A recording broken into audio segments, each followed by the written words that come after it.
Hello and welcome to Boomer Live. Of course, we are here to talk about the RCB versus Mumbai Indians game and the earlier game which took place. So, welcome everybody on the show. It's been a crazy, crazy day. Thankfully, for once, the game got over on time. Otherwise, the games were going 4 hours plus. The afternoon game went for close to 4 hours. It's I don't know why what has happened. Even after having that stipulated time mark, the teams have been balling for too long. The review system has really make the game delay even more. Yesterday it was the lights, Yeah, which I'm not a big fan of. But RCB decided that let's get the team, let's get the game done in stipulated time, and they also finished off with plenty of balls to spare. It was Virat Kohli and Faf du Plessis who came together last season. One of them was absolutely out of sorts, so RCB get the first win, and Mumbai continued that horrific run of 10 years losing their first game. No, though they won five championships in between this, but they've always lost their first game. So that record remains intact. But in the afternoon game, it was Rajasthan Royals who were all over Sunrisers Hyderabad, a one-sided encounter, you can say, right from the word go. There was no Sunrisers Hyderabad at all who turned up into the ground. It was just RR all the way. Welcome both of you. Jen, you were not there yesterday, so I'll get started with you. What did you make of the RCB win? Because the momentum was just set up by Mohammad Siraj's opening burst, isn't it? Because that really put the Mumbai Indians in the back foot. absolutely. We did speak about the fact that Mohammad Siraj is going to be the key player. Now that, especially now that Hazelwood is going to probably miss out most of the IPL season, and given the fact that also Hazelwood will be preparing for the World Cup and the Ashes as well, there is a very good chance he might decide to manage his Yeah. workload and miss out IPL. So we did speak about how Hmm. Mohammad Siraj is going to be the key.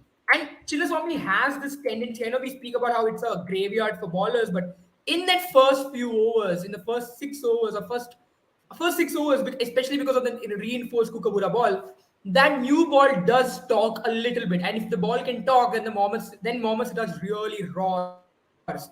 And that's what we saw today. He really ripped through that batting order. I mean, and also you have to give credit to someone like Reece Topley because just for instance, we saw in Gujarat Titans game against CSK where one team, when one bowler like Mohammad Shami was bowling tightly, and the other bowler on the other hand was Hardik Pandya, and then Josh Little gave away runs, it didn't really do it much difference.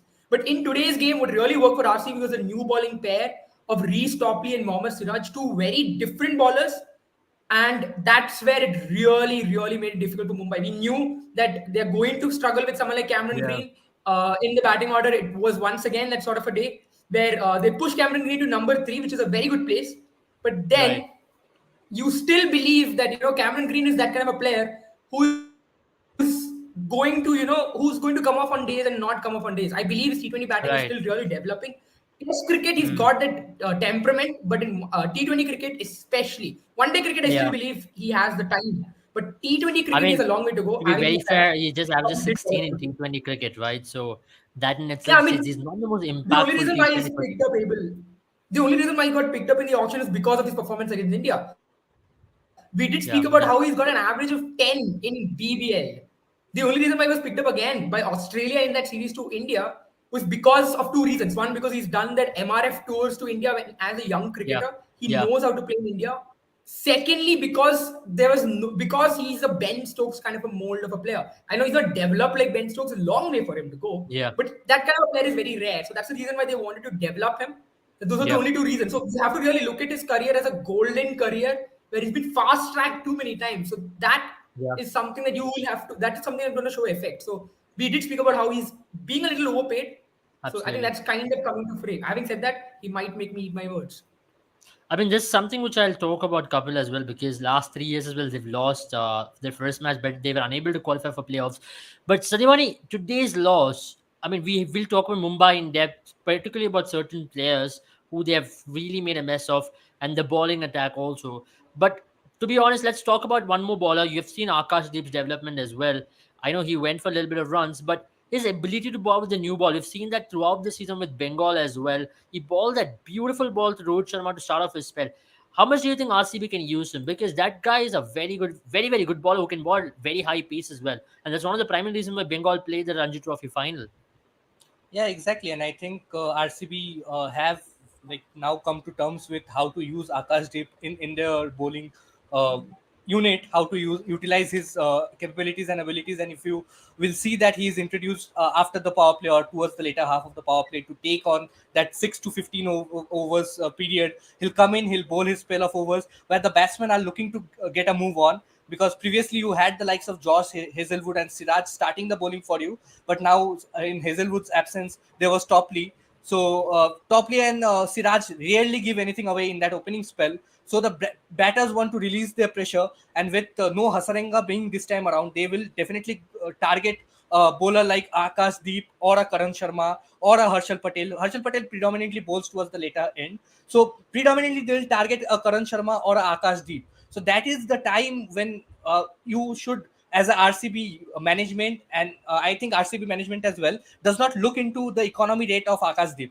As long as he's bowling well and he's giving you those wickets in that middle overs, no matter he goes for 50, 55 in those 4 overs, because all the batters are going to target him. It is his duty to pick up some wickets in that phase so that the batters really don't get a move on. And today we saw he picked up that one wicket, and then and it was the wicket of Rohit Sharma. Rohit Sharma actually did not get going at all, and then you saw that there was no momentum in that MI innings. Only Tilak Verma could save the sinking ship, along with a few cameos towards the later end from the Indian, from Arshad Khan and obviously Vadera. But other than that, I think the Mumbai Indians just did not turn up. Neither their bowling department nor their batting. Yeah, yeah, absolutely. I mean, he has spoken about the lot of left arm pacers in the IPL. I love the way how they introduced Arshad Khan in the first game. He batted really well as well. I really like he's got that ability. But we have to talk about another left-hander. It was Tilak Verma. What a phenomenal, phenomenal innings. We'll talk about Virat Kohli and Faf du Plessis. I know a lot of people are here for that, but I have to talk about Tilak Verma. Last season, we did glorify him quite a lot. The moment he played against Delhi Capitals in the first game, he played a pull shot, and I was like, okay, this guy has got something about him. But from there on, now this season, he has come off ace. This innings is going to really boost his confidence. Now he's going to go to some better batting tracks in Wankhede, where the ball is going to come onto the bat even better at a better pace. And he's got the hook shot. He's got a very good game against spin. And he can also chip in with the ball if need be. He looks like a complete mouth-watering package. Another identified talent of Mumbai Indians. He was out of the domestic cricket for the last 6 months. He was out with an injury. So first game after return to injury, and it's been absolutely phenomenal, isn't it, Jaren? I think everything that we saw from Tilak Verma last year, what we really saw was it's not easy when you come to play for a franchise as big as Mumbai Indians. And last year, the kind of horrific season they had, it wouldn't have been easy as a youngster to really be the batter to take them through in so many Yeah, difficult situations. You've seen him do it time and time again. So, and again, as we all have spoken about how second season is the most difficult season for any player, because once they get discovered, once they're recognized as a threat by by the opposition teams, that's when you have to really work play out of your skin. So I know it was an easy pitch to bat on. It's Chinnaswamy after all, but that pressure at that point in time, where the likes of Suryakumar Yadav, Ishan Kishan, Rohit Sharma, your Indian team players, regulars rather, failed, for him to mount that rescue act and take them to a target of 170 was huge. And you would really say at that point in time, the momentum did shift to Mumbai slightly because of the kind of innings he played, because of the kind of confidence he brought. Because you saw in the first 10 overs, the Mumbai camp was silent. There were worried faces. When the second half of that innings, you saw how the Mumbai camp really stood up. They realized yeah, that this is actually something really exciting that's happening on the pitch. And boy, oh yeah, boy, those shots that he played, you never felt like he was yeah. taking any risk. I It mean, was to hit your effortless batting. second It ball was almost as out of the park, that really shows character of the player you are, and that's a confidence with which he was absolutely walking in yes. as well. I mean, not a lot of youngsters do it. Remember, he's Did just you see 20 him? years old. He's 21, and at the age of 21 to come and Yeah, take when your team is in trouble, they were three down correct. in the power play. For him to come and hit that ball, really send message that, boy, I'm just here, just watch me bat, and he really control the innings. I'll come to you, Sandipani, because we've spoken about Tilak Verma as well. Do you reckon now this is the ideal season for him to make a statement and maybe get the Indian selectors as well thinking for the T20 World Cup, which should be happening in a couple of years' time or in a year's time? Because he can chip in with the ball a little bit. We are giving enough chances to a lot of left-handers just for the sake they're left-handers and not because of performance per se. Now, here's a guy who can really deliver the good for you. Yeah, exactly. And I think we were very eager to see how Tilak Verma goes about in this season. And also I mean, Jaren just said that Cameron Green is good at number three, but uh, I don't agree with Jaren on that point, because since last year I have been vocal about it. Two of your best batsmen should be on number three and number four in this team, because Rohit Sharma and Ishan Kishan are anyway going to open. If you have a problem, push Ishan Kishan down the order, because he did it. He has done it for Mumbai Indians in the past, batting in that middle order. And right now, it is not working for him batting anyway. So if you want to push a Cameron Green, push him at the top, and you cannot afford to have a Tilak Verma or a Surya Kumar Yadav batting at anywhere less than four. So batting Tilak Verma, like bringing in Tilak Verma at five, is a big no for me. And it was a great innings, and even if he fails in a couple of innings, I would like to see Tilak Verma and Surya Kumar Yeah, Yadav at 3 and 4, because last time around, if you remember, there was Devil Brevis coming in and playing at number three, even though he played a couple of cameos, but eventually the momentum of the innings was getting done by the time Tilak Verma or Surya Kumar Yadav got to the crease, and they had to rebuild and then establish a partnership and get Mumbai Indians to a total. And I think yeah, today's game against RCB was a repeat of 2022. I think at that time it was Surya Kumar Yadav who single-handedly took RCB to 151, and they lost quite a few single-handed game. I yeah, think Anuj Rawat scored a half century. Today it was Tilak yeah, Verma. And if yeah. Mumbai Indians continue to experiment I with mean, their it's not the first time Mumbai Indians has been crumbling against RCB in the last couple of years. From Arshal Patel's spell Yeah. in Chennai, they've been having that continuous drought where they've been surrendering in front of RCB, and that's continued even now. But I'll not talk about last time, when after Surya Kumar Yadav's celebration against RCB, it's never looked good for Mumbai Indians. So that's what I'll just put it right there. But coming back to which, I'll talk about another player. I thought the way in which Ishan Kishan has been batting. I mean, I really don't understand what is the hype about this guy. 16 crores, my friend. 15 crores, right? 15.5 crores. This guy has looked absolutely out of sorts as an India player. He's got zero technique, is what I believe in. I mean, he scored runs, scored double hundred, whatever. But once the ball moves, once the ball spins, he's out of sorts. And today, once again, was a clear example of how he struggles when there's a good pitch out there, right? When the ball is doing a little bit, he always tends to struggle. Do you reckon it's time for me? If I was in the Mumbai Indians management, I would drop Ishan Kishan, bring Vishnu Vinod. I've been talking for last 1 year. Bring Vishnu Vinod into your 11, whichever team you are. He's too good a player. He's such a good finisher. He can bat at top of the order. He can bat at number five for you. Get Cameron Green in the opening spot. Vishnu Vinod is an excellent keeper. I've been following Yeah. him for last 4 to 5 years with Kerala team as well. Excellent keeper. Got all round game against spin. He's a 360-degree player as well. Just give him a go. Just give Vishnu Vinod a go, and let's see how it goes. Because I bet at this point he's going to give you better good than what Ishan Kishan is going to give you. Or else, I really wish Ishan Kishan he comes good. I'm sure he will. He's not a mug with the bat ultimately. He scored runs, right? That's the reason he's there in the team. But then at this point, I think for Mumbai Indians betterment, if Rohit Sharma and Nishan Krishna are going to bat with their strike rate, as Kapil also rightly mentioned, that's going to really deteriorate Mumbai Indians' chances or even qualify into the playoffs. yeah, I exactly. think And I'll I just think also add, I think as Adhimani yeah, mentioned, got it. yeah, I think as Sandhimani did say, right, that Cameron Green at number three, it isn't really a fit. And I agree with him, but the reason why Cameron Green bats at number three is because where else you fit Ishan Kishan? You cannot fit him at number three or anywhere below that, because the issue is he takes a lot of time, and you need to put him in the opening spot, because then he gets at 120 deliveries. At least there's an expectation that he'll like accelerate once he gets used to it. Yeah, And what really surprised me able today's pitch wasn't really that much of a challenge. Yeah, the ball did move around a little bit, but as an yeah, opening batter, anyone will tell you that the new ball is going to do something, the yeah, fresh new ball, and that's the reason why some of the best batters with the best techniques are opening batters.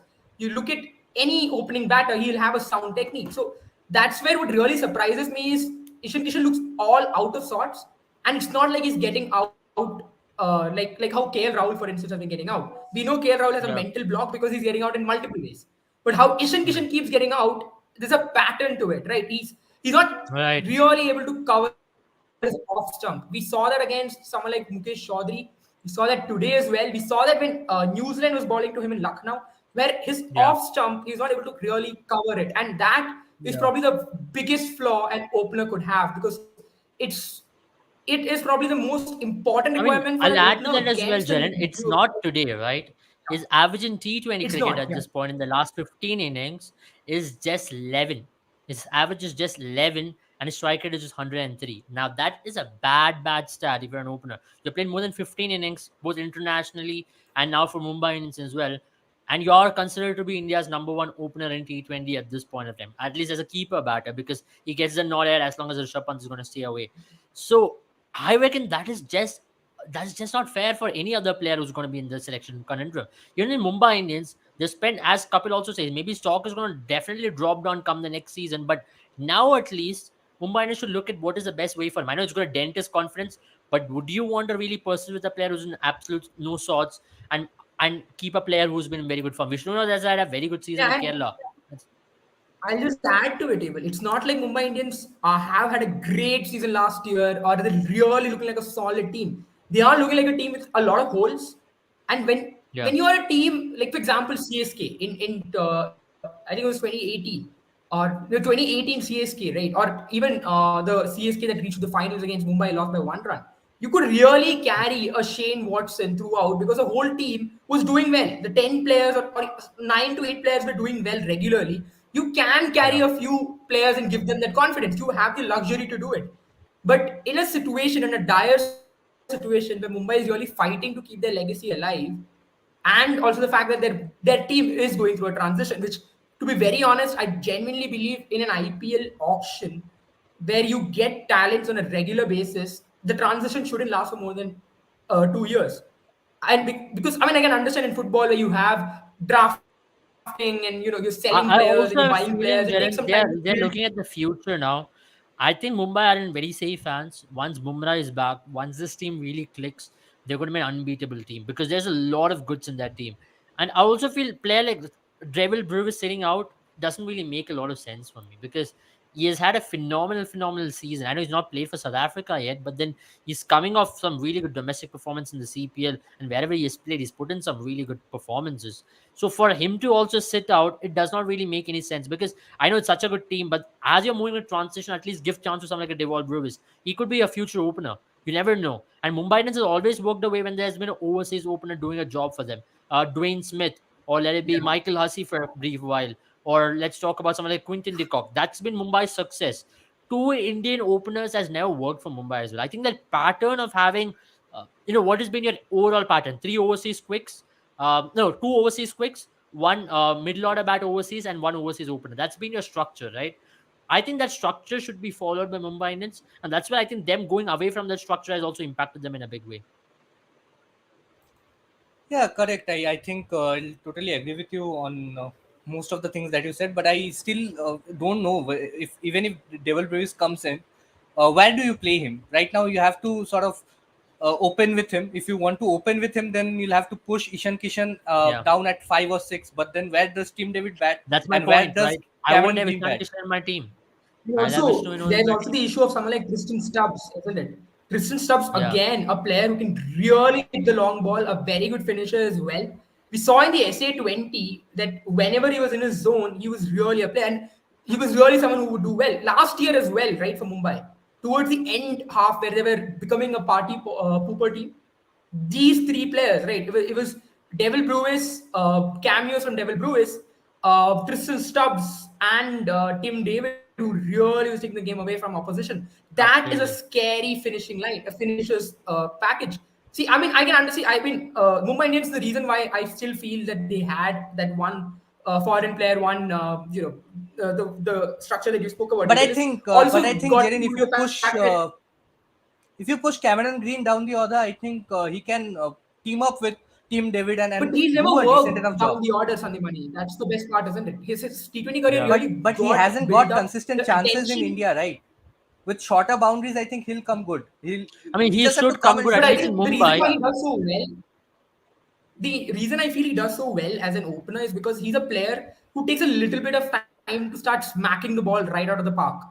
And for him to be able, he's a very aggressive batter, but he's someone who plays those shots, which if the field is out, can really go to hands of a long off. Because when you have a power play, you're forced as a captain to have only either a long off or a long on. You cannot keep Yeah, both of them at the same time. And I've seen him right. attack deliveries which are on the leg stump towards the long off region in a power play. But I don't think that works when the field is out because when the field is out, you'll always see a long on and long off against the likes of at least a foreign batter. Because Indian players are still very good, very strong of the legs, but foreign batters love muscling the ball down the ground. So you've always seen that happen. So that's where I feel Cameron Green needs that time as a dasher. And even when he played for against India, right, in those T20 matches, you would have realized once the power play is over, Cameron Green's influence really diminished. So I really don't see him below number three. Yeah, makes sense. Makes sense. No, Makes I mean, if you absolute sense. lose a wicket early on, you can have a Cameron Green at number three, like today.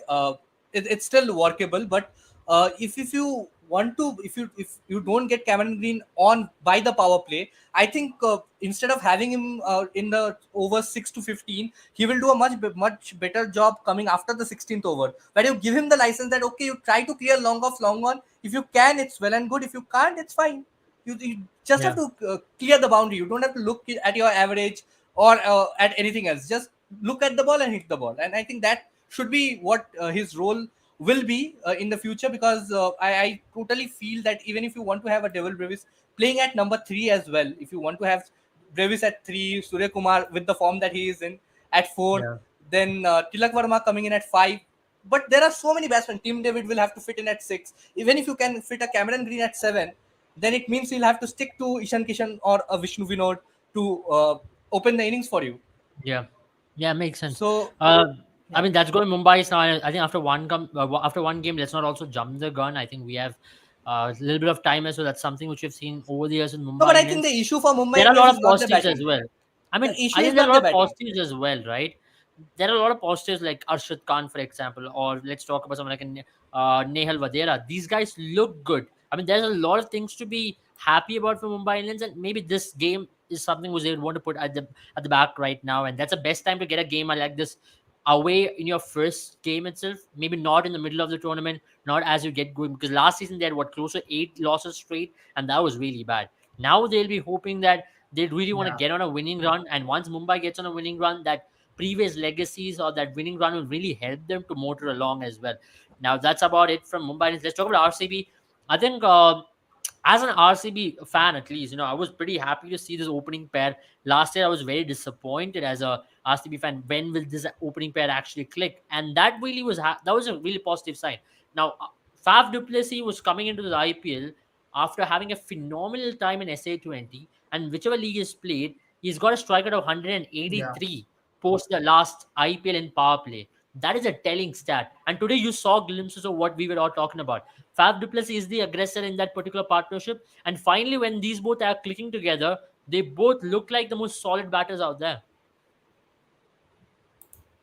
Yeah, I mean, Virat loves batting against players who are the kind of players who love to take doubles and singles, are very aggressive, energetic on the field, and who better than Faf du Plessis really to pair him with? Because I think if there's one player who's the most energetic on any field, in any team, it has to be Faf du Plessis. He's just a ball of energy, you would say, in many ways, because whatever he does, whatever position he plays in, you will see that he's a player who will always bring in that positive energy into the team, and it's really rubbed well on Virat Kohli. And that's what we saw. We really expected last year for Virat Kohli to be opening, and because Virat Kohli in T20 cricket, when he opens the batting, it's almost as if he has a roadmap in his head on how to plan the whole innings.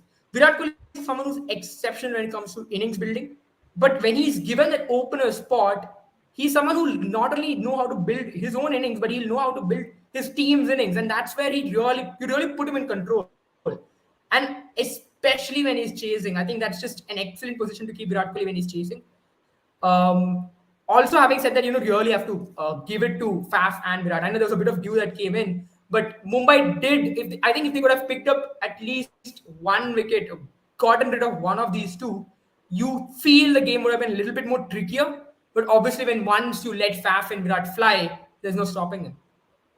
Absolutely. I mean, that's one positive factor which RCB will be really, really happy about, because they really wanted Virat Kohli last year, isn't it? When Virat Kohli was nowhere there, he was maybe half the player of what he is right now, and we all know what he had to go through as well. Something I'm talking about, which I think RCB's batting now. They've slotted in Michael Bracewell is their designated number three as per the team sheet. I know why Dinesh Karthik was sent. It was just for the run rate sake he was sent at number three. You reckon now RCB now going ahead as well?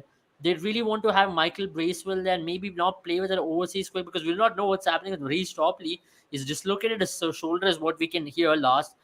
Some people, there are some rumors out there that the dislocated shoulder is back in the socket. It is possible with dislocated shoulder, but then the next game is in 4 days' time. I'm expecting him to miss out, but even if he misses out, there's a David Willie to come in there. But Michael Bracewell looks like quite the real.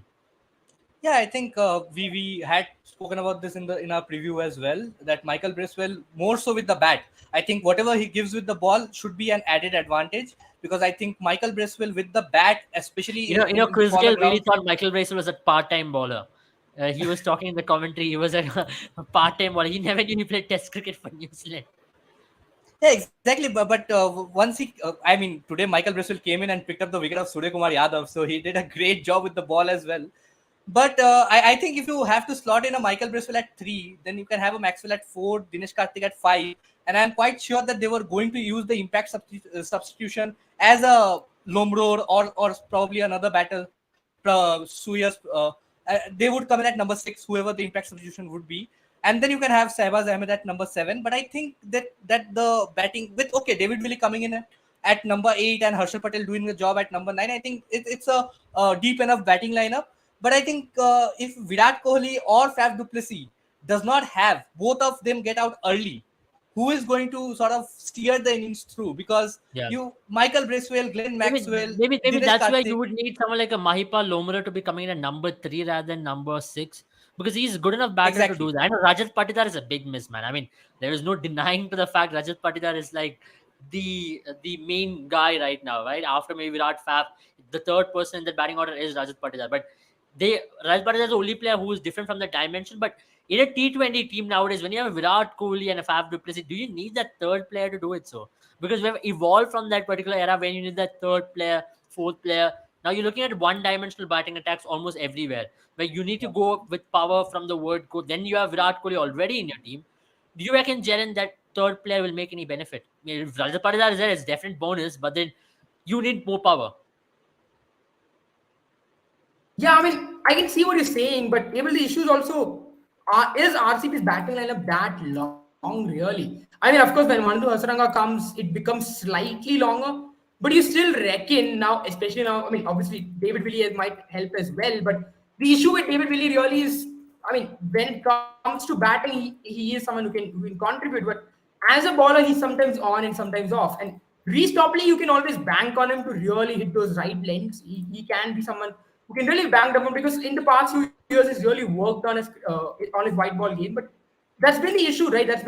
Also the reason why someone like David Willey, who's been part of the RCB setup for so long, wasn't given the first choice selection, and Reece Topley was given over him.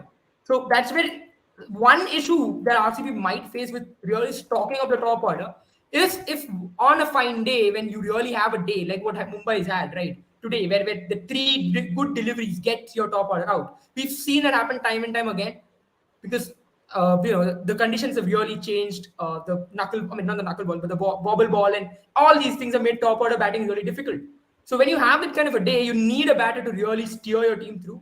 So maybe it's a risk when it comes to really piling it up, but it's also risk for reward. There are going to But be that's days something. like today. My point Uh, is that's something which we should talk about in T20 cricket maybe 5 years before, right? On a bad day. Now you don't go into a T20 game thinking about on a bad day.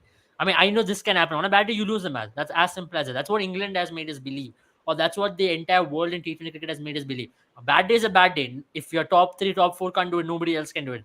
That's why you need more power hitters in your team to really get that going as well. Because you but don't want to be batting at 160, 170 to be a power score. And especially in a ground like Chinnaswamy, you need power hitters because they're batting at 260, I get 270 your strike rate point. towards the I lateral end is going to absolutely really do, help. Abel. But I really get your point. But if you look at the England batting lineup, and that's something time and time again people need to realize, England batting lineup can bat till number 11 on most days when their full team bats. Adil Rashid, who's probably their number 10, number I mean, it's 11, the is same a thing, batter isn't it, with Jen? a You were first talking class about century. Adil Rashid, you're talking about David Willey, Harshal Patel, Hasaranga. They are all of similar mold of batters. So there is batting till number 10 at least for No, this my team. point being that Rajat Patidar coming in at number 3 was one of the leading run scorers for RCB last time around because Absolutely. There's no denying to that Kohli did fact. not have a great season. Faf du Absolutely. Plessis Yeah. faded out towards the later end of the season. And it's been a case with Faf even for CSK as well. He starts off with a bang. Even last time around, he scored 88 in the season opener Yeah, against he Punjab, scores initially, then he drops down, and he comes and good in then his playoffs. performance Yeah, drops. then But he comes then good in when playoffs. That's what he's done with CSK. So that's Flav's graph. Yeah, but when your performances starts to dip, and if Kohli for some reason starts to hit a rock bottom, or gets out in weird Yeah. ways, then how do you find a Rajat Patidar who can sort of steer the ship and then put you to some total of respectability? Because you can easily find yourself in a position where you lose wickets and crumble, because Yeah. Maxwell, Dinesh Karthik, not exactly the players okay, Dinesh Karthik probably he can play one notch down or two notches down, but Hmm. with Maxwell I think he'll just get one sort of a game. And if you have a Michael Bracewell at 3, who is not an established number 3 player or a number 4 5 player, he is your all-rounder who can bat a bit, who can slog towards the later half. If you slot him at number 3, it's because you want him as a pinch hitter. And on your bad days, you would probably want a Mahipal Lomro at number 3. Yeah. But Yeah. at that point, I think RCB will find it very difficult to go Yeah. on to I score understand. I in excess understand of that. 130, I'm 140. Yeah. I'm we're not sure about Rajat I Patidar's mean, I'll just injury add as to well. that as How well, long he's isn't going to it? miss I out? mean, I'll just add to that. When Right. when Harsaranga comes back, you have to get when Harsaranga comes back, you have to get either Michael Bracewell out of the team or Reece Topley. And most Mm. likely, I mean, it's most likely. I mean, it could be either of them. But Reece Topley obviously has his injury, and you probably need a player with similar profile. You have to bring in David Willey. That really puts Michael Bracewell out of the team, unfortunately. So when Yeah. that happens, then your batting order really, I mean, then your batting order you require. You then you have Glenn Maxwell come in. You have Dinesh Karthik come in. Shehbaz Ahmed, Karan Sharma can whack a bit as well. But then after that, and Harshal Patel. Then after that, you have Akashdeep I Singh don't think and Karan you have Sharma Mohammad will play if Siraj. Hasaranga is there. Yeah, I think Hasaranga, if he comes back, Karan Sharma will give his place in the team. Yeah. And that's going to be the way they'll operate, But I most think likely. I still believe they will. This team, I think at the following the eighth wicket, this team does seem to find it a little bit difficult. And as Sandhivani mentioned, you cannot really bank on the likes of Dinesh Karthik, Glenn Maxwell as well, because Dinesh Karthik's really changed his game profile. He isn't a player who used to be a player who could really anchor the innings. He Yeah. can still do it on days, but his instincts will take over one or the other time. And there's a reason why RCB really had success last year by really Yeah. pushing him down as much as they could by using Suyesh Yeah. Prabhu Desai and Shehbaz Ahmed. They would even send, Yeah. Suyesh Prabhu Desai ahead of Dinesh Karthik just so they can time his inclusion Yeah. in the team. So I Right. believe Right. Right. while That it's a makes very sense. good idea to do it, but it's risk for reward, yes. And some days it'll come off, some days it won't. In Chinnaswamy It though, it's a definitely will. very It good way to definitely go. will. Yeah. I That's think in what you're playing Chinnaswamy in you can Chinnaswamy. try That's that. my point, right? In It's not about CSK, I playing in mean, other grounds. yeah, Maybe for this season, correct. it might come up because you're playing in Chinnaswamy. Because Chinnaswamy demands a certain way of Absolutely, batters. absolutely. And that's where you need such kind of Yeah. batters to be playing. That's my whole point. If you're playing in some other ground, maybe in UAE, it would have been a different strategy altogether because you might see on days you need someone to steer the ship as well. We do not know about Rajat Patidar's injury. As I mentioned, we'd all be hoping that he comes back in the team very quickly because he's also in the fringes of Indian team selection as well. Remember, there is a vacancy available for number 4 spot as we approach every World Cup in 4 years. And Rajat Patidar is one of the candidates for that as well. So we'd really be hoping because Sanju Samson got off pretty well. I think it's time we focus on that first match. What a Yeah. game of cricket, isn't it? Butler, Sanju Samson, Yashasvi, they just left from where they left last season. They've started the ship from there on. What a match! They absolutely demolished Sunrisers Hyderabad. One can say so, both with the bat and also with the ball. 85 runs in the power play. Wipes of 2014 was it? 2014 IPL, where Chennai played Punjab, and it was Raina who scored 100 run power play. Almost very similar, but what a crazy, Yeah. crazy game. Something to start off with. Yeah, I think it was a great game. It was a bit one-sided after the innings that Rajasthan Royals started off with. I mean, 85 of 6 overs. It was outstanding to see both Butler and Jaiswal were doing what they do well, because Butler was trying to clear the boundaries and Jaiswal was just picking his gaps, clearing the infield and going about his business. And I think it was great to see the way they went about it. And also, I think first of all, to start off with, I think I'll address the fact that at number 4 you had a Devdutt Padikkal, a totally not a very useful addition to the squad. But I had Yeah. mentioned that they are going to stick to Padikkal no matter what. But Yeah. I think the sooner they realize, because we had Riyan Parak coming in at number five, That so that was a wicket, positive. that ball to Devdutt Padikkal is a shocker. That destroys batter's career. His feet was nowhere. 149 Ks. If you're a Yeah. middle order quality bat, and this is not the first time. Remember, last season he got out with Umran Malik in a very similar mold. And even Yeah. in 2021 IPL, where I think he was facing Umran Malik against RCB versus SRH, that game, Devdutt Padikkal scored 48 or 56 balls. I remember the knock where he had no idea what Umran Malik was bowling. So it's been like a bunny on his back now that Umran Malik is troubling him consistently, or any ball who's bowling in next to 145 is troubling him, and that's not a good thing to have if you're especially batting in the middle order for any of the teams.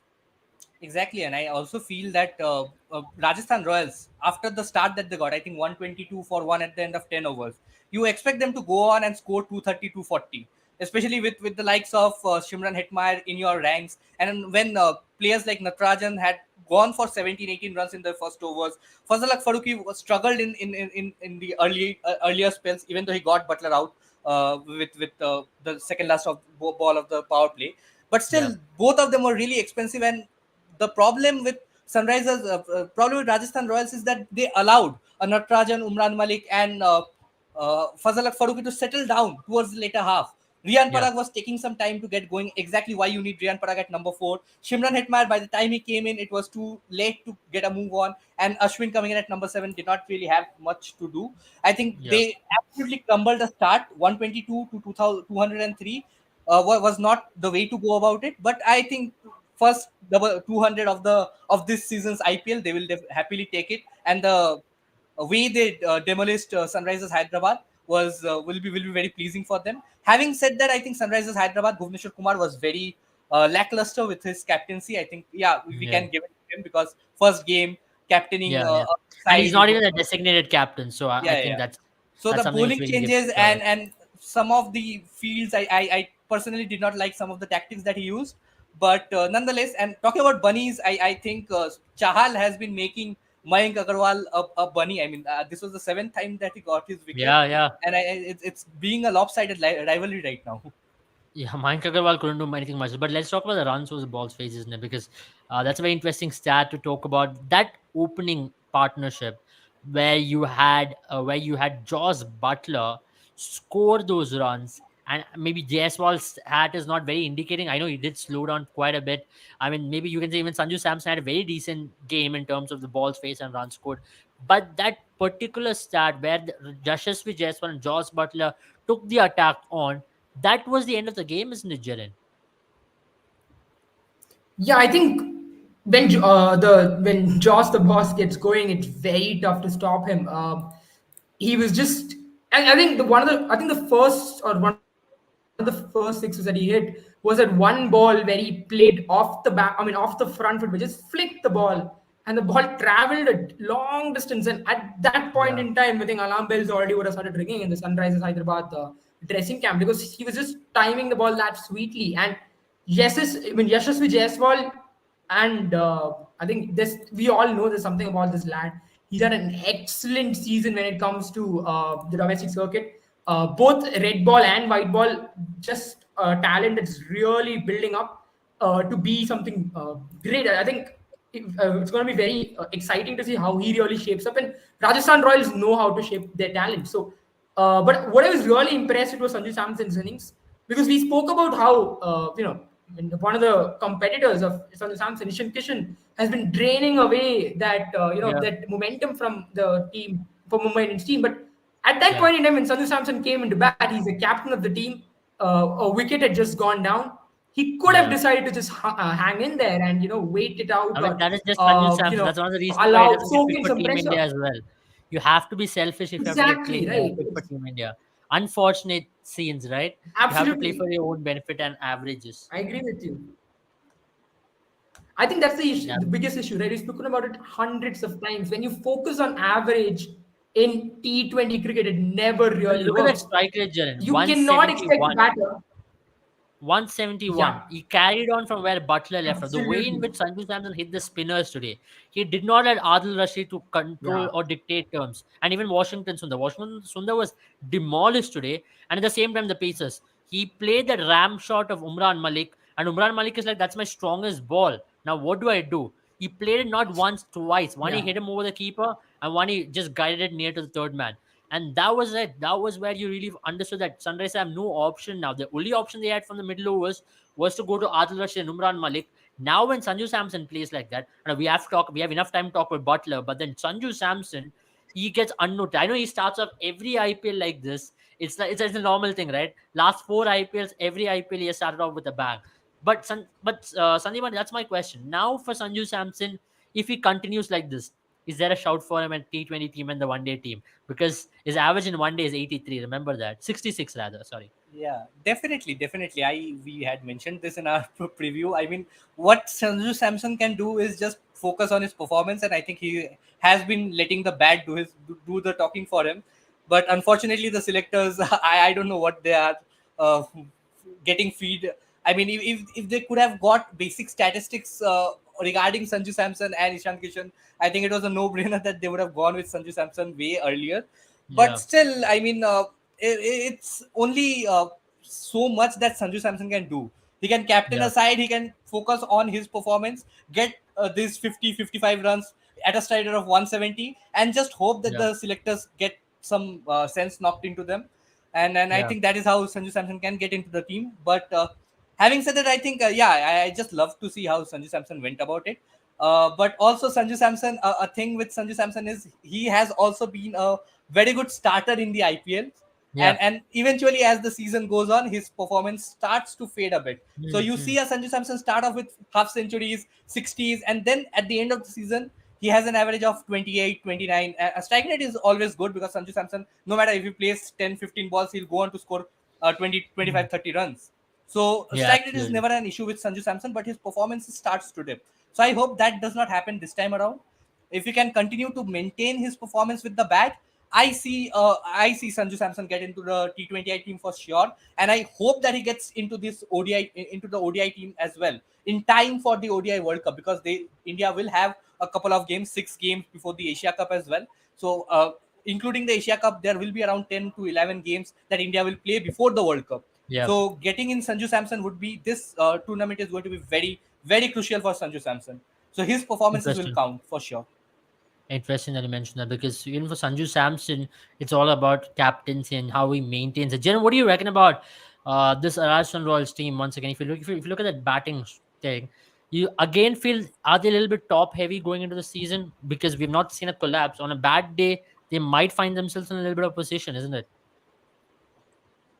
I mean, interestingly enough, when I was watching the match, I mean, when Mr. Durrani, who passed away, they were paying respects to him. I noticed that there were four players who had their pads on. It was Yashasvi Jaiswal, Josh Butler, and then there was, I think it was David Padikkal and Ravichandran Ashwin had his pads on. And Sanju Samson did not. I mean, I don't know if that's something that Ashwin believes in or not, but it was very, what do you say? I mean, I mean, for someone like Ashwin to have his pads on, I think that shows that Rajasthan want to send him any point at any point in time. I think I mean, he's they're the using one the player last they're year going to use. strategy once again. Use him as a free wicket. Yes, Just exactly. let him to go out there and Yeah, I think take he's the going to ball. become a pinch blocker. If you guys are aware of the term pinch blocker, where And they'll try remember, and even save that today, wicket, extend the batting no, order. I don't. I think even today they sent Ashwin ahead of Jason Holder. I was a little surprised with that. Yeah, Yeah, absolutely. exactly. I mean, That that was was a a bit very baffling yeah. as well. I think it was a very similar choice Absolutely. to what Chennai did with Dubey, but for me, still Ashwin makes more sense than Dubey coming ahead. But that's a Yeah. different topic altogether. I think the idea probably would have been to allow I mean someone like Hetmeyer to get the majority of strike, Yeah. but I mean I still felt Holder can do that job pretty well and still tonk a few. So that was a bit odd, I would say. I agree with that. I mean, that is something which we will see as the season progresses. But let's talk about SRH's SRH's bowling stat as well, because that's been a little concerning, isn't it? Now, your some of the major bowlers went for a lot of runs, and Adil Rashid is one of their primary wicket taker out there. How are they gonna go about it? I know now you're gonna have Aiden Markram back, but then don't you reckon is it about time they look at someone like a Karthik Tyagi to into the repertoire of this bowling. I thought Fazlak Farooqi did a decent enough job, though he went for a lot of runs. Bhuvneshwar Kumar's inability to pick up front is a concern for them. So in that case, why don't they look at someone like a Karthik Tyagi who can also share their duties with Bhuvneshwar Kumar up front? Yeah, it I mean, I'll was just really add a few things here surprising to because see if Kartik you look at Tyagi was this, not even a impact sub. I mean, he was not even named as an impact sub. He was just simply out of the yeah, I think for me, if playing you just look at this graph here, position. right, what you really ideally want as a team, because these are percentages, and obviously there are going to be ballers who are going for runs, even if a team has only scored 100 runs. So percentage wise, even if you've given 20 runs away, that's still a lot. But what you generally want is one or two ballers giving away a lot of runs, and at least one or two ballers really doing a good job. Like for example, if you look at Natarajan right there, you realize he's done a decent job. But rest of the players, you still believe that not up to the mark, you would say, because you don't want all your bowlers to go around the near same percentage. You want, I mean, one or two bowlers can have a bad day, but everyone going on the near same percentage, especially when 203 runs have been scored, it just shows how poor the bowling performance was. Yeah, but And I think Bhuvneshwar Kumar just had a bad outing, and I another very baffling decision that he took was bring himself on in the 18th over, because if you will see the stats, Natarajan bowled only 3 overs. You had Umran Malik bowling only 3 overs. Bhuvneshwar Kumar had the opportunity to give either of them the ball instead of coming himself and considering another 13 runs in the death overs. So yeah, another baffling decision over there. Fazal Faruqi was brilliant towards the death. I mean, he considered a lot of runs. Majority of the runs that the players considered were in their first spell itself when Butler and Jaswal were going strong. But this is another point, like you said, the batting depth of Rajasthan Royals. I think this will be a concern going forward, because yeah. this was a team heavily dependent on Butler and Sanju Samson's performance last year. This year too, I think it is going to be heavily dependent on Butler and Sanju Yeah, and Samson's you saw performance. what happened on that final when they all failed. That Yeah. team did struggle there. So you don't want a performance like that to happen in a most important game of yours, and that's something they'll dread. And that's one factor which worries me as well, because from the last season, they'd really be hoping that this is a time where they're especially someone like, for example, Riyan Parag comes good. I thought he had a very good six to start off with, and this is a season for Riyan Parag to really own it as well. So on that very reason, for me, Devdutt particular number four is such a negative impact player. What do you reckon about that, Jen? Because we had an elaborative discussion on it. If you look at his last season stats as well, this is last season stat. He had a strike rate of 122, and today it showed once again why this guy is not possibly the best batter in the middle of the order. Because for Karnataka, after that, he's going to be batting on the top of the order. Wherever he's going to go, he's going to be batting on top of the order. But all of a sudden, in a high pressure tournament like IPL, you're slotting him in that number four because you have too many openers. Yeah, David Padikkal is a kind of player like I would really put him in that position like someone like Prithvi Shaw, but Prithvi Shaw can do a slight better job out of the power play than David Padikkal. We've seen that when he played for when he played for RCB, where he was the opener, he was really good when the ball was new. But the moment that ball got older, he really tend to struggle. And I think you have to also look at how he is as a player when it comes to batting positions as well. I mean, if you're just looking at IPL, at number one and number two, he's not got a very good strike rate, but that's also because after the power play he's really slowed down. And then you see, but he's still got an average of 34.9 and 28 at number one, number two. But the moment you put him in number three and number three has a strike rate of 14.7, and in 9 innings at number four, I mean, not strike rate, but rather an average of 14.7. And at number four, he's got an average of 22.6, and he's played 9 innings there. So I think that really Yeah, shows that even though his strike rate is still second highest in that position, he's not a player in that. He's really not a player to put in that place, especially yeah, because at number four, you're really looking for a player who's going to pivot into an aggressive yeah, mode. Someone who can, play both sides of the coin. Someone like Surya Kumar Yadav, for instance, he can play gear one and yeah. two, and the moment you want him to shift, he can play five and six. So that's where I think you Hmm, have to really give credit to the likes of, absolutely. you have to really give credit to the likes of, I mean, Yeah, yeah, RCB, I would say, and not as much to RR, because I think at this point in time he is just an addition where they really didn't need him. I think he would have been a better suited player for on a flatter track. I think KKR would have loved to have him at this point in time. yeah. True. So Pratiksha says, Sandibani, your predictions are so accurate.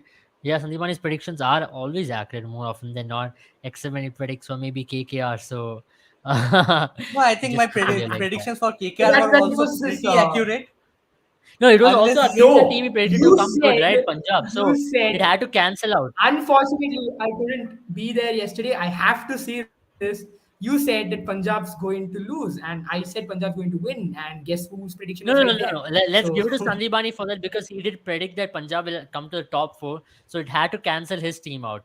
And of course, the Punjab Cricket Association no, lied, no. and the administration really. It was a ploy used by the Punjab Cricket Association that I, slightly hampered my predictions. But yeah, I was happy with KKR losing the first game because that's when they go on to win the title. But that's a absolutely great. separate thing to discuss. But I also talking about Devdutt Padikal's uh, form or batting at number 4. I also feel that Rajasthan Royals is actually hampering his chance of ever making it to the Indian team because if you IPL absolutely. is the most worst I mean sport by the Indian fans and everybody becomes a household name if you do well in IPL and nobody cares like nobody actually Yeah, cares who if you are not a cricket fan if you are performing well in the domestic circuit and that is why you see a Sarfaraz Khan struggling to make it to the Indian team no matter what yeah, format it is. So Devdutt Padikkal, no matter how much runs he goes on to score in the domestic circuit, if he is forced to play at number 4 for a team and fails like this, yeah. continuously fails like this, that is just going to hamper his chances of ever making it to the Indian team. And I Right, think makes that sense. they should just drop him instead of put him out of his misery at that. I mean, yeah, they should rather drop him, and I think they have other options as well. I mean, that's where I personally think for a team like Rajasthan, when they have options, when they can actually try out some other players. Akash versus is the player I took already that name. I think he could be traded at number 7 for them, and then maybe give Jason Holder the number 6 position because I think Jason Holder is a good enough batter to be batting at number 6, and Shimran Hetmyer at number 5, and that's the way they can possibly go at it as well. Because David Particle does not make any sense for me. I know maybe on a flat track where everything is going well, it might come good for them. But then there could be occasions, especially talk about the IPL final last time, or maybe the qualify eliminator as well. No, I think qualify number 1 as well. He did play some of the knocks which are very questionable in nature, and you can't blame the player. You can only use a player's ability to the maximum effect to what it is, and that can best utilize him batting at the top of the order. And Rajasthan Royals aren't yet ready to learn from that. Maybe they might have to see the misery of it come the big matches as well. So that's something which is going to really bother me, and I do not know what it is. But we already had a question on Chehel and playing for the RR jersey. He looks like he's back in form again. Uh, Come the IPL, Chehel is back in full fledged form, and he's balled beautifully today. I mean, Yeah, I what he think did Chahal. right is what Yeah, we've been go ahead. asking him to do. We told him, I mean, I wouldn't say we told him, but at least we hoped that he would really slow things up. He would, really go back to where he actually really got to the top of his game, where, he Yeah, slowed the pace up. He had a mixed bag of tricks, and that's what he did today. He kept batters guessing about the pace of the delivery. He really tried to spin the ball. There were a lot more revs on the ball. He was again able to get the drift into the batter, and that's where he really succeeded. For example, Mayank Agarwal, the way he struggled, you really saw Chehel being on the top because of the kind of bowling he did. Because he was not trying to, really push or try to reduce the runs, but rather he was trying to get Mayank Agarwal out, and it worked. that's true. That's true. I mean, that's something which we did speak about as well. Chehel's length and confidence all revolve around what pace he balls, right? If he's going to fly at 75 to 82 kilometers per hour, that's when Chehel is at his lethal best. And I really hope he continues to do that because he's got enough attacking bowlers next to him. Now, talk about Trent Bolt, right? Having Sunrisers on the mat for 0 for 2, Trent Bolt swinging the ball in, that's a treat towards Sandeep because Trent Bolt has just carried on that misery for anyone to face Trent Bolt up front in IPL just continues. Yeah, exactly. And I think Trent Bolt, with the very first over itself, put the game out of Sunrisers' reach because you had the two informed players from last season who were doing the majority of the scoring along with the middle orders in Aiden Markram and Nicholas Puran. I think it was Abhishek Sharma and Rahul Tripathi. If you can get both the wickets Yeah. for not in a chase where you are chasing in excess of 200, I think the game was out of bounds after the very first over itself. And yeah, you had Harry Brook come in and Mayank Agarwal there still at the crease, but they took a lot of time. Sort of, I think it was a great spell from both Trent Bolt and Asif as well. He deserves a lot of credit as well, just to just because he did not allow the batsman to release the pressure from the other end. He is not really experienced in the IPL, even though got a couple of games for, I think, Yeah, CSK as well. But but very good application of his bowling was that he did not allow a player like Harry Brooks and Mayank Agarwal to get on with their game even in the power play. They had nothing in the power play, and that is why Chahal could come in, bowl the deliveries which he is known for, keep it give the ball a bit of flight and deceive the batsman in the air. And I yeah, think the last few wickets that Chahal took, they were the tailenders. It will be yeah. interesting to see how Chahal performs when the batsmen go after him. Today, it was Right. just something that was in Chahal's territory. But I Yeah, agree. I agree with Rudra over there. Chahal in RR is a different gravy altogether. yeah. It is. It is. He gets to a different form. But Navdeep Saini, in whatever colors he is, tends to league runs, and I really didn't understand what is the substitution all about. Went for 34 runs in 2 overs, but also to add to that, I think the biggest bright spot for SRH today is Umran Malik's batting. Now they've identified someone who can tong the ball towards the latter end, all thanks to Navdeep Saini's ordinary bowling, is legit. I mean, they really need someone like Navdeep Sen to step up because Prasidh Krishna, one of the best from last year, isn't with the camp this time around. They'll be looking at Navdeep Saini to be that man for them, and he is a bowler who can on his day really trouble players. He's very accurate. I think at this point in time he's really low on confidence as well. Remember, once upon a time he's a regular Indian player, and he was considered to be someone who could really was someone who would really step in when the likes of Mohammad Shami or Jasprit Bumrah were injured Yeah, in the Test yeah, squad or even the white ball format. So for him to go from there to really a fringe player in Rajasthan, it must have really taken a toll on him.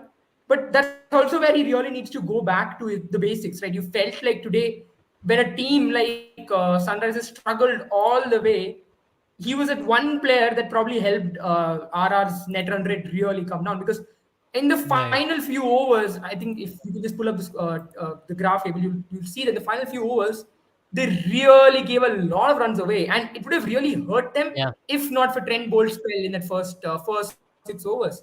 Otherwise, the game that right. kind of last 5 overs, you really think that a team who does that wins the game. And you also have to see that this team is already 7 wickets down by the time they reached. There we go. It is already 7 wickets down by the time they reached their 16th over. So then to score at 15.33, that's scary. Yeah, that's where they'll really be. That's where our team will be really analyzing themselves, especially talking about the death bowling as well, because we did talk about them having a lack of death bowling, and today, of course, they got away because of the number of runs they scored. But come a tight game, their options in the death are very limited because you're going to use Trent Bolt up front and with couple of overs or 3 overs, and Trent Bolt is not the most designated death bowler in the world. Even last season, they did not really have a death bowler, but Obaid Mekwa did come in handy in some of the occasions, especially bowling towards the latter end. And now with no Prasidh Krishna as well up top, that's going to be a concern for them. That's going to be a real concern for Rajasthan Royals come the back end. But let's talk about tomorrow's game because we already Pratiksha also asked us what are the tips for tomorrow's game. But let's talk about LSD versus Chennai Super Kings before we end the show. One team coming off after a mega win, and for CSK they'd want to get going and playing at home after what 4 long years. Did they play any game in 2019 though? Did they? They did, right? They did play. Yeah, they did play games in 2019. I remember. Yeah, they I did think play. they played So, two games, and then there was two an games. issue and they had to leave. Yeah, But wasn't 2019, yeah. 2019? I think they played more games, wasn't it? No, I think they I'm not had sure some about that. issue with the ground. I think there was. I think In there was. Oh, I think 2018, there they was. I did think it have. was more like In 2018. I 2018, think they they have did. I had. think 2019 there was some waterlogging issue or something of that sort. Where the stadium was not available to them, and they had to shift their base. If Yeah, I'm not yeah. wrong. I That's think what it's had been happened. so long since CSK has had a full season in the Yeah. Chepauk. Chepauk is a renovated stadium now. They've got new stands. We're expecting a full house. What do you expect, Jaren? Because it's a big moment for Chepauk to see Dhoni as well. Dhoni's one of the biggest dreams is to play that final game of his career in Chepauk in front of that crowd. It occurs for a mega clash because on one end you have a LSD team who's soaring high, and the other end Chennai Super Kings would really want to get going. Yeah, I mean, even in that Gujarat game, right? I mean, when you really saw the kind of support CSK has, and I think even then you really feel that CSK have a lot of holes in their team. The middle order is a huge concern. I don't think Ben Stokes really being, and I said this even during the auctions, right? Ben Stokes is not a solution to CSK's problems. He's obviously a part of the future where you need a Yeah, captain. You don't have one in the squad. You're getting one from outside. Fair enough. Stokes is a very good leader, but then in the middle order, he's still not a fit. And another issue that we really have is the death balling. I'm shocked, and I'll say this every single match that CSK doesn't win, that they should have opted for Wayne Parnell. I know Sisan I think Magala had a great now match RCB against has an option to Netherlands. offer Wayne Parnell if Restopley is ruled out. I think that opens chances for RCB now. Yeah, but I suppose I have to. I mean, if RCB does opt for him, that's a very good choice, I would say. But I think also, I mean, you have to say that Magala did get 5 wickets, even though it's against Netherlands. But still, I believe I would take Wayne Parnell over Magala every day, because even in the SA20, Parnell had a great season. I know his team did not make it, but I still felt he was very good even as a captain for I think it was Pretoria Pretoria Capitals. Capitals. So I think Yeah. that's where he is a valuable player, and very surprised because he's also a left-handed option, which I know CSK Didn't is. I mean, Pretoria probably Capitals made it expected to to the do this final of the shortly. They didn't need SA20? him. I think Pretoria Capitals made it to the final of I think SA20, they didn't they? did. They did. I think it Yeah. was, yeah. You're right. It was Eastern Cape Pretoria Sunrisers Capitals. versus Pretoria Capitals in the final. Yeah, So, they had a very decent season and there as well. this lad, he's a perfect fit. I really felt, I was a bit surprised that he wasn't picked up in the auctions at all in the first place, because Wayne Parnell in the last few years has really improved his fitness. He's been playing time and time against for again He can for South bat a Africa. little He's bit. He can bat a very bit. clean. He can bat a bit. I think he can do a better job than even the likes of Kyle Jamieson with the bat on a very good day. And he is someone who can ball with the new ball, with the old ball in the middle overs. And he's got a very good slower delivery as well. And the angle that And he he's got good creates with the Yorker slower as well. delivery, Yeah. yes. And he's got a very good slow ball bumper. He's got a bumper as well. He's a complete package. So I was very surprised that teams picked Kyle Jamieson, or Kyle Jamieson was picked over him. And I really didn't understand why he wasn't picked at all, even if not in CSK, but as a backup option. Yeah, absolutely. It's a shocking thing as well. Now, if Restopley is ruled out, RCB, please pick him. That's something which I really wanted. I was always already going to tweet out to RCB tweets asking for them to pick him up if Restopley is ruled out. But Sandeepani, your thoughts on Lucknow Super Giants? Because team looks good coming after a mega win. Mark Wood is their go-to man now. Everybody will be relying heavily on Mark Wood to score. But now you have Ruturaj Gaikwad and you have Moin Ali, who is yet to come to the party. You expect Chennai Super Kings to play in a similar way, to score runs, play with a similar template? Yeah, I think they should, because with the batting depth that CSK have, I think their best chance or opportunity is get runs on board. But I don't know how effective Mark Wood will be in Chepauk though, because let's see. I mean, Lucknow Super Giants have a very good pace attack in the form of Avish Khan, Mark Wood doing the majority of the talking. I think Ravi Bishnoi is going to be very important tomorrow, how Ravi Bishnoi goes, because we have seen some of the CSK batters of late trying to attack the spinner, and then that sometimes goes on to become their misdoing or undoing. And I think tomorrow as well, I think the key bowler for Lucknow Super Giants is going to be Ravi Bishnoi, more important than Mark Wood and Avesh Khan for sure. And Yeah. also, I think CSK will look to work on that bowling option, because okay, Rajvardhan Hangarkar will bowl from one, and if they don't have a Dwayne Pretorius tomorrow, which I'm hoping they won't, because Yeah. tomorrow you have to play Mitchell Santner and Moin Ali, Yeah. because And also Chip at Ravindra Chip, Jadeja. yeah, Ravindra Absolutely. Jadeja as well. So I think Chennai should be favorites tomorrow, but you never know. Lucknow Super Giants can pull up a upset of sorts. I mean, Chennai wouldn't want to go two down at this point, at least, because uh, then the last season story again will start coming behind their head. It's not easy, though. You were champions a couple of seasons ago, but you want to get going, right? You want to set that first win, 2 points. That's a lot of relief. Once you get that, then that makes things look much more easier. Jaren, your thoughts on Lucknow as well. As a fan, at least, would you be waiting for the Lucknow team, because they've got a good decent spin attack as well? Ravi Bishnoi, Krishnappa Gautam, that looks, and even Krunal Pandey, if he comes good, that is also a potent spin attack on turning surfaces. But I think their issue tomorrow won't really be their bowling, right? I think they've got it covered in the spin department. You're absolutely right. Bishnoi, with that speed that he balls at, if the ball starts turning, it's very difficult to play him. And CSK's got quite a lot of left-handers as well. Yeah, And yeah, especially like so Ben Stokes, he's really struggled against spin.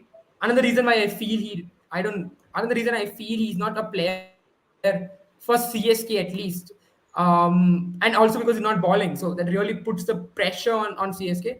But having said that, I think the major issue is going to be how this team tackles spin, because KL Rahul's had a few problems going after the Yeah. spinners. He's able to hit those sixes, but at the same time, he's more often than not getting hauled out once in a while here and there. And we saw in the match where in the match that happened in Lucknow as well, he seemed to struggle to get going. Right? I mean, not Lucknow as in the IPL match, but rather I'm talking about the international Yeah. match where he seemed to get difficult to get going, not really being able to rotate strike, which is very important in spin friendly conditions.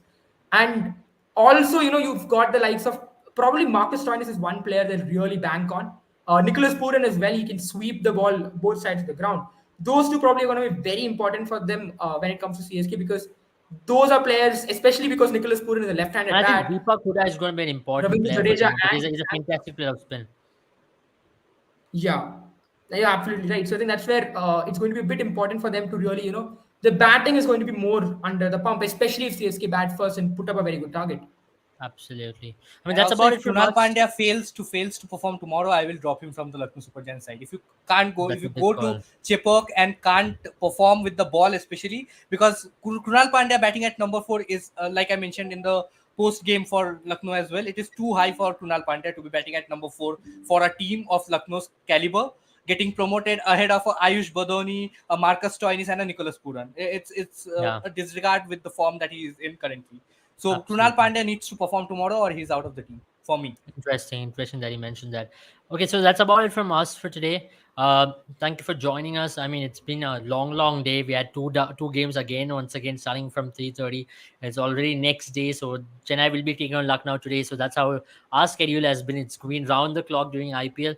But thanks for all your comments. We will be back tomorrow once again, taking all your questions and having a good time talking about cricket. Have a good time, all of you. See you all very soon. Bye bye. Yes.